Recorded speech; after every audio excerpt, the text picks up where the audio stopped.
Hi అండి. నేను నా పేరు కిరణ్. మీరు చూస్తున్నారు కిరణ్ ఛానల్ని.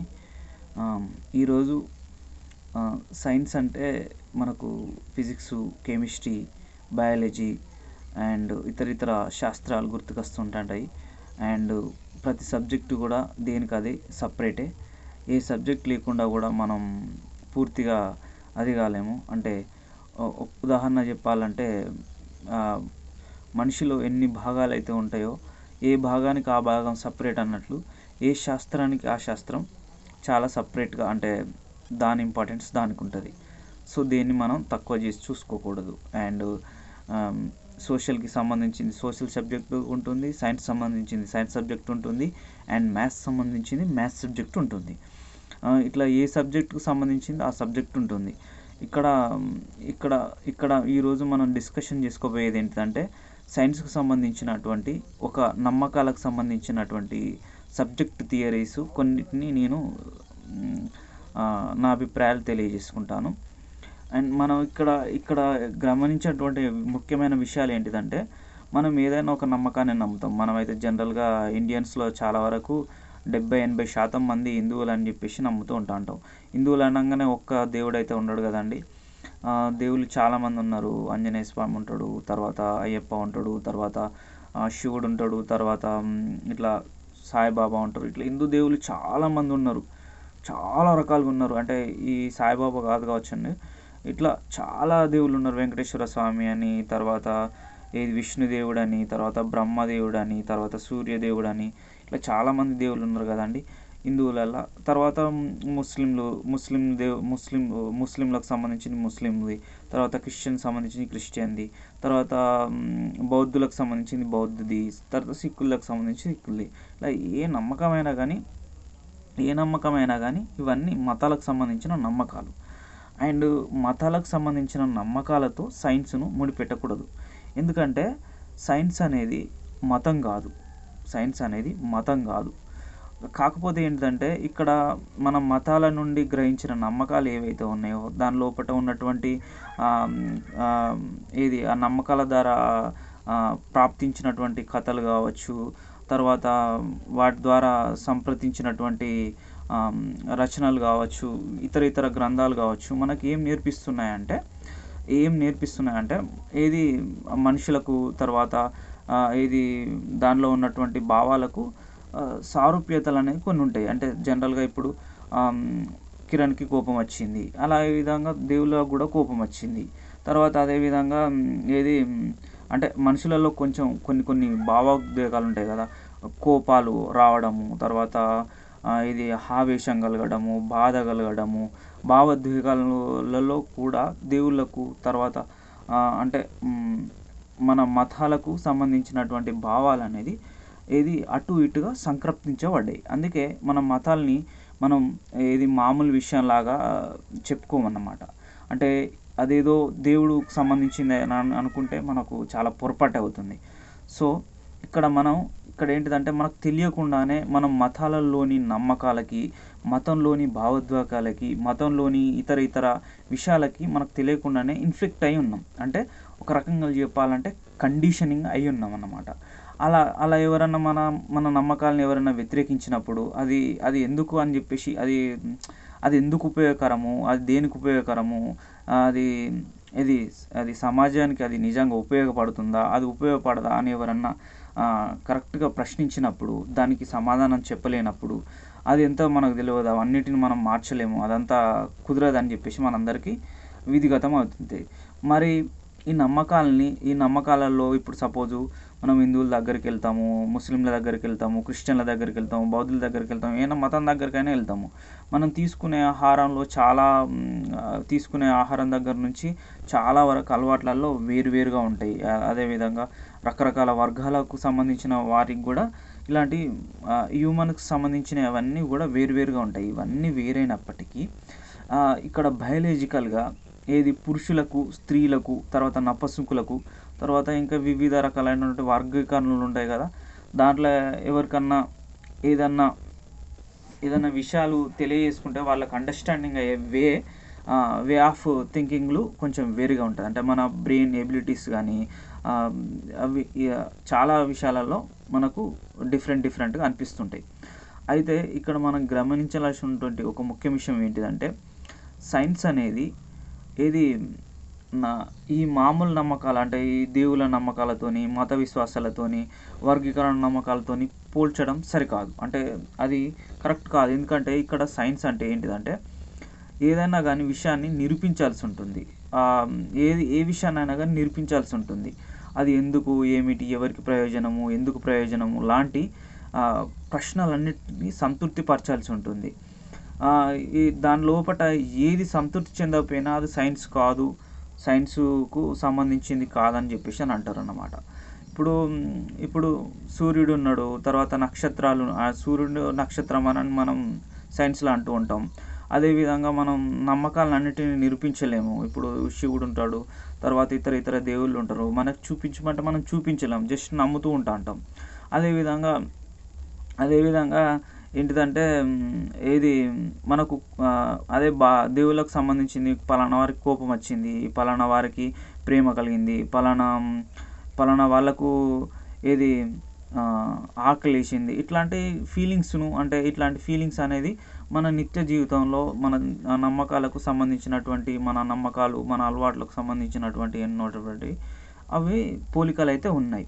అయితే ఆ పోలికలనేది ఎంతవరకు తీసుకుంటే అంతవరకు బాగానే ఉంటాయి. మనిషి ఎదుగుతున్న కొద్దీ ఆ పోలికల్ని ఏది గుర్తించే శక్తి, ఎబిలిటీ ప్రతి మనిషికి కూడా పెరుగుతుందని చెప్పేసి కొన్ని వార్తాపత్రికలలో కూడా చదువుతూ ఉన్నాం. ఇప్పుడు చాలా అలవాట్లు కూడా మనిషిలో చేంజ్ అయిపోయినాయి కదండీ. ఎట్లా అంటే వెనకటి రోజులలో అంటే మనందరికీ తెలుసు కదా, చరిత్ర చదివే ఉంటారు కదా. ఆ చరిత్రలో ఒక్కొక్క యుగంలో ఒక్కొక్క వాటిని మనిషి కనుగొనడము, వాటి ద్వారా లభించే వాటిని ఏది జాగ్రత్తగా నేర్చుకొని మళ్ళీ తిరిగి ఉపయోగించుకోవడము, ఈ విధంగా జరుగుతుంది అన్నమాట. అయితే ఇది ఒక్కొక్క వర్గము, కొన్ని వర్గాలు వాటిని రక్షించుకుంటూ రావడం జరిగింది.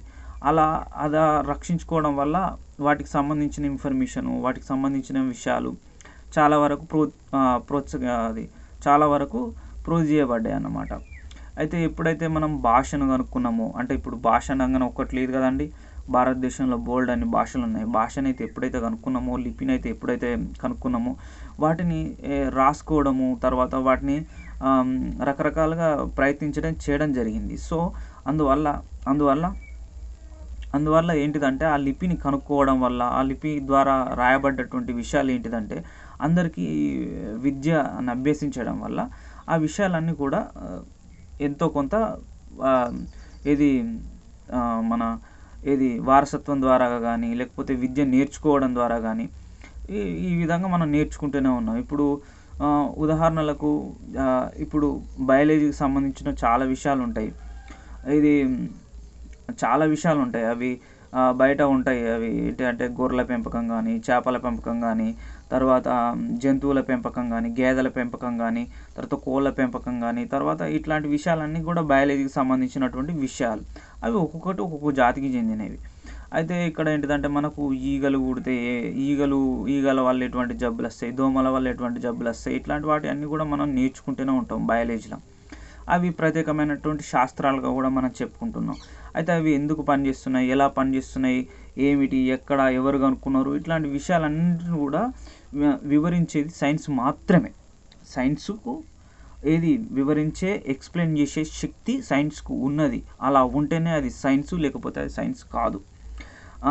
ఒకవేళ అది ఎందుకు ఏమిటి అని వివరించలేకపోతే అది నమ్మకం కిందకే అదైతే లేదా సిద్ధాంతం కిందకే అది అవుతుందని చెప్పేసి మనం చాలా వరకు నేర్చుకుంటూనే ఉన్నాం. అయితే ఇక్కడ ఏంటిదంటే అందరం కూడా ఎడ్యుకేషన్ పీపుల్ కాదు. ఎడ్యుకేషన్ పీపుల్ అంటే ఏంటిదంటే ప్రతి విషయం మీద అవగాహన ఉంటుంది. చాలామందికి విషయాల మీద అవగాహన లేదు. ఇప్పటికి కూడా చాలామంది కొద్ది చదువుకున్నప్పటికీ కూడా చాలా విషయాలు కూడా హ్యూమన్స్లా కూడా ఫీల్ అయ్యే విషయాలు కూడా చాలా వరకు లేదు. మన ఇప్పుడు భారతదేశం అసలే చెప్పలేనటువంటి భారతదేశం లౌకికమైనటువంటి దేశంగా మనం పేరున్నది. ఏంటిదంటే ఇక్కడ మన లౌకికమైనటువంటి దేశం అని మనం ఎందుకు అంటున్నామంటే భారతదేశంలో ఎన్నో వర్గాలు ఉన్నాయి, ఎన్నో భాషలు ఉన్నాయి, ఎన్నో మతాలు ఉన్నాయి, ఎన్నో సంస్కృతులు ఉన్నాయి, ఎన్నో పనులు ఉన్నాయి, ఎన్నో భూములు ఉన్నాయి, ఎన్నో రకాలు ఉన్నాయి. సో విభిన్న జాతులు, విభిన్న సంస్కృతులు, విభిన్నమైనటువంటి భాషలు, విభిన్నమైనటువంటి మనుషులు, విభిన్నమైనటువంటి వ్యక్తులు ఉన్నాయి కాబట్టి మనది భారతదేశం లౌకికవాద దేశంగా పరిగణించబడుతుంది. సో ఇక్కడ ఒక నమ్మకానికి తావులేదు, ఒక విశ్వాసానికి తావులేదు, ఎవరి నమ్మకం వారిదే. అలా లౌకికవాద భారతదేశంగానే పరిగణించబడుతుంది. సో ఇప్పుడు ముస్లిం దగ్గరికి పోయి నువ్వెంతరా, నీ పీకుడు ఎంతరా అని మాట్లాడరు కదా. అదే ఒక హిందూ దగ్గరికి వచ్చి నువ్వెంతరా బాబు, నీ కథ ఎంతరా బాబు అని చెప్పేసి ఇట్లా మాట్లాడకూడదు కదా, రెచ్చగొట్టుకున్నట్టుగా మాట్లాడుకోకూడదు కదా. సో ఇక్కడ అర్థం చేసుకోవాల్సింది ఏంటంటే మత సామరస్యాన్ని పాటించాల్సి ఉంటుంది. అదేవిధంగా ఏది వర్గాల మధ్య వర్గీకరణ అటువంటి సామరస్యాన్ని పాటించాల్సి ఉంటుంది. రకరకాల వ్యత్యాసాలను అన్నిటిని పాటించుకుంటూ మనం మన తోవల నుండి నడుచుకుంటూ పోవాల్సి ఉంటుంది. సో ఇక్కడ ఎవరిని మనం తప్పు పట్టకూడదు, ఎవరిని అది కట్టకూడదు. మన అవసరాలు ఏంటి, మన విషయాలు ఏంటిది, మన ప్రయోజనం ఏంటి అని చెప్పేసి నేర్చుకుంటూ పోవాల్సిందే. అంతే తప్ప వీళ్ళతోని మనం సంఘ సంస్కర్తల్లాగా పోటీ చేసినాం అనుకోండి, మీ టైం వేస్ట్, నా టైం వేస్ట్, అందరి టైం వేస్ట్. ఎందుకంటే 10వ తరగతి చదివినోనికి ఇంటర్మీడియట్ సిలబస్ అర్థం కానట్లు, అంటే 10వ తరగతి చదివినోనికి డైరెక్ట్ డిగ్రీ సిలబస్ అర్థం కానట్టు, డిగ్రీ చదివినోనికి పీజీ సిలబస్ అర్థం కానట్టు, ఒక్కొక్క క్రమకంగా విషయాలు అనేది ఎవరికి వారే అర్థం చేసుకోవాల్సి ఉంటుంది. అంతేగాని నీకు పలానా వ్యక్తి అర్థం చేసుకోవట్లేదని చెప్పేసి బాధపడ్డాలు, ఇలా చేయడాలంటి విషయాలు అయితే చేసుకోకూడదు. అయితే ఏంటంటే మన దగ్గర మనుషులు మనల్ని అర్థం చేసుకుంటే సరిపోతుంది. దూరపు మనుషులు అంటే వాళ్ళకి ఎలాగో అర్థం కాదు. కాబట్టి ఇక్కడ ఏంటిదంటే మన నమ్మకాలలో, అంటే భారతదేశం నమ్మకాలు ఏ విధంగా ఉన్నాయనేటటువంటి విషయాలు సంఘ సంస్కృతులు ఆ రోజే ఇక్కడ ఒకటి గుర్తుపెట్టుకోండి.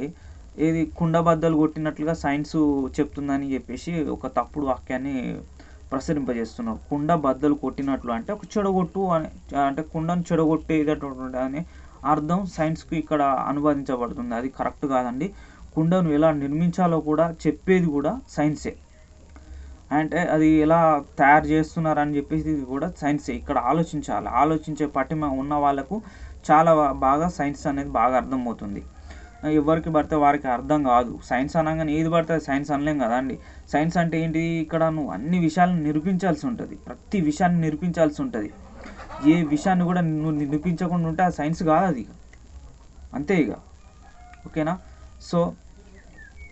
సో ఇక్కడ నువ్వు గమనించవలసినటువంటి విషయం ఏంటిదంటే ఇక్కడ హిప్నటిజం కూడా సైన్స్ కిందకి వస్తుంది. హిప్నటిజం కానీ సైకాలజీ కానీ ఇట్లాంటి ఉన్నతమైనటువంటి విద్యల్ని అభ్యసించడం కూడా సైన్స్ కిందకి వస్తుంది. సైకాలజీ చదివిన వాళ్ళు ఎవరైనా కానీ జనరల్గా అంటూనే ఉంటారు. సో ఇక్కడ మనం భారతదేశంలో ఉంటున్నాం కాబట్టి జాగ్రత్త అండి. ఎందుకంటే నమ్మకాల కంటే కూడా మూఢనమ్మకాలు ఎక్కువ ఉన్నాయి. మూఢనమ్మకాలు అంటే ఏంటో మీకు తెలుసు. ఇక మీకు మళ్ళీ ప్రత్యేకంగా చెప్పాల్సిన అవసరం లేదని నేను భావిస్తున్నా. బట్ మూఢనమ్మకాలు ఏంటో మీరు మీ సార్ల దగ్గర, మీకు తెలిసిన వాళ్ళ దగ్గర అడగండి. ఇప్పుడు మూఢనమ్మకాలు అనగానే మళ్ళీ నన్నేదో ఎండబెట్టినట్టుగా కాదు. ఇప్పుడు మనం దేవునికి ప్రతిసారి కూడా మొక్కుతూ ఉంటాం, చేస్తూ ఉంటాం. మనకి ఎన్నో కోరికలు తీరవు, ఎన్నో అదవుతాయి. మరి అంత మాత్రాన చేత మనం దేవుళ్ళను ఊకే తిట్టుకుంటూ కూర్చోలేం కదా. ఎంతవరకు సరే కరెక్ట్ కాదు. మనకు అప్పుడప్పుడు కోపం వస్తుంది, మనిషి అన్నాక కోపం వస్తుంది, అప్పుడు తిడతాం. తిట్టిన తర్వాత మళ్ళీ కామన్ అవుతాం. కాకపోతే ఏంటంటే పక్కనోడు అట్లా కాదు కదా. తిట్టినప్పుడు ఆ తిట్టును గుర్తుపెట్టుకుంటాడు, పొగిడినప్పుడు ఆ పొగడ్తలనైనా గుర్తుపెట్టుకోరు, కానీ తిట్లను మాత్రం బాగా గుర్తుపెట్టుకుంటారు. మనోళ్ళు చేసిన మేలునైనా గుర్తుపెట్టుకోరు, కానీ కీడునైతే బాగా గుర్తుపెట్టుకుంటారు. మనలకు ఉన్నటువంటి అలవాట్లు అన్నీ వేరే తిరుగుంటాయండి. సో చాలా జాగ్రత్తగా ఉండండి, చాలా కేర్ఫుల్గా ఉండండి. నమ్మకాలు అనేది చాలా డిఫరెంట్గా ఉన్నవి. దేవుళ్ళను నమ్మనోళ్ళను నాస్తికులు అంటారు. నాస్తికులు అనేది కూడా నమ్మకమే అని గుర్తించండి. Okay, thank you. నేను మీ కిరణ్, సైనింగ్ ఆఫ్.